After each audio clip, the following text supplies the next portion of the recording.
আসসালামু আলাইকুম প্রিয় ভাই ও বন্ধুরা। 2025 সালে ঈদুল ফিতর কত তারিখে কি বার? 2025 সালে ঈদুল ফিতর কবে? 2025 সালে ঈদুল ফিতর বা রোজার ঈদ হিজরি সন 1446 এর ঈদুল ফিতর বা রোজার ঈদ 31শে মার্চ রোজ সোমবার হবে।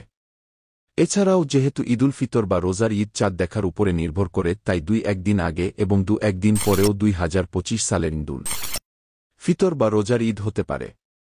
ঈদুল ফিতর কিছু আমল। দীর্ঘ 1 মাস সিয়াম সাধনার পর এলো ঈদুল ফিতর।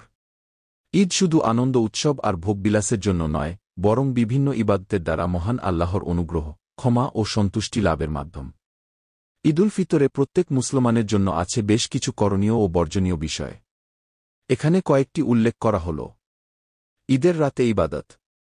ঈদের রাতে তারাবির নামাজ নেই, তবু সাধ্যমতো নফল নামাজ, কোরআন তিলাওয়াত, জিকির আজকার, দোয়াদরুদ ইত্যাদি করা যায়।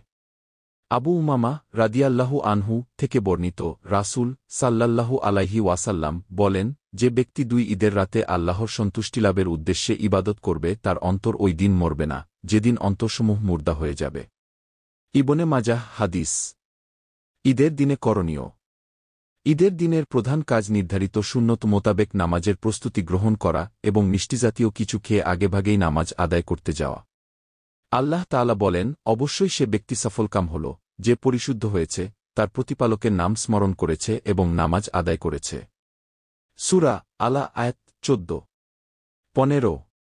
ঈদগাহে যাওয়ার সময় তাকবীরে তাশরিক অর্থাৎ আল্লাহু আকবার, লা ইলাহা ইল্লাল্লাহু ওয়াল্লাহু আকবার, ওয়ালিল্লাহিল হামদ পাঠ করা সুন্নত।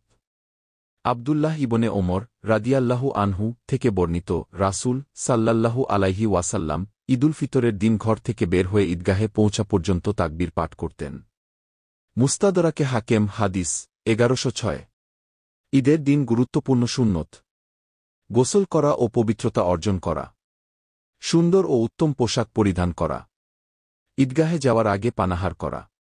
ঈদগাহে যাতায়াতের সময় তাকবীর বলা।